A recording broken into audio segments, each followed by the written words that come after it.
Hey everyone, it's Ed Duranch. Thanks so much for checking out my reporter's notebook. It is Wednesday, December 21st. I'm here covering the Occupy protests here on Lafayette Square with Chris Phillips, who is now an Occupy Lafayette Square protester. Tell me why you guys defected.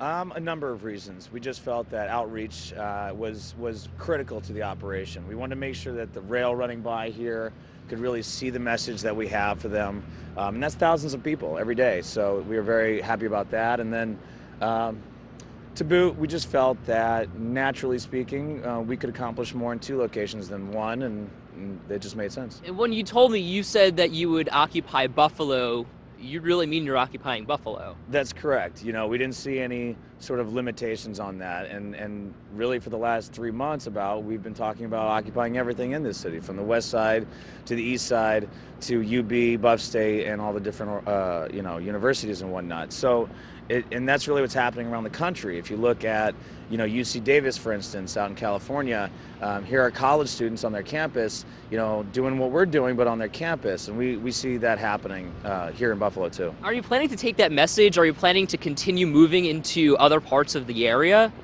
Not immediately, but as a model for how to do so, we came out here to inspire people to take action on the major issues that affect their community and really localize, And what about, what are the real issues of Occupy Buffalo? We're all really concerned about not having a main focus, whether it's in what we do on a day-to-day or throughout our lives, but what is the main focus of your movement?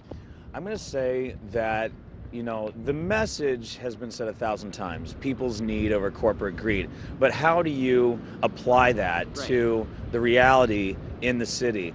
And what that looks like, we sat around last night saying, what do we want to see from this? What is it that we want to have as an end result?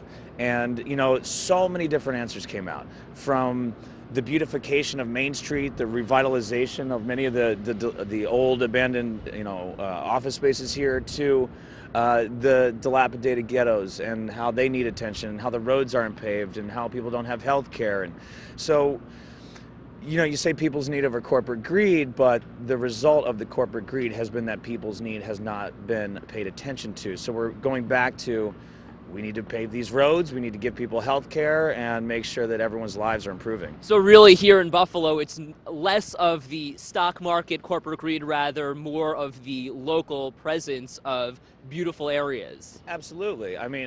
There's no question that you could connect the dots from that Wall Street corporate greed to the situation on the streets in Buffalo. You easily could. It's maybe 2 or 3 degrees of separation.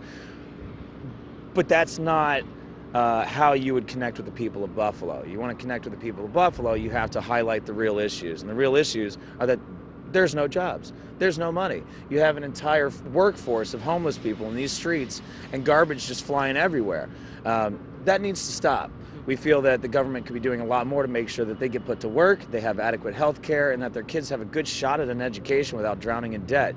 That's the American dream, and we feel that the corporations, City Hall, and everyone else has failed us on that front. Interesting. Chris, thank you so much. I appreciate it. And thank you for checking out my reporter's notebook. Of course, just one perspective. For more information on Occupy Buffalo, you can always log on to our website, WIVB.com. See you on the air.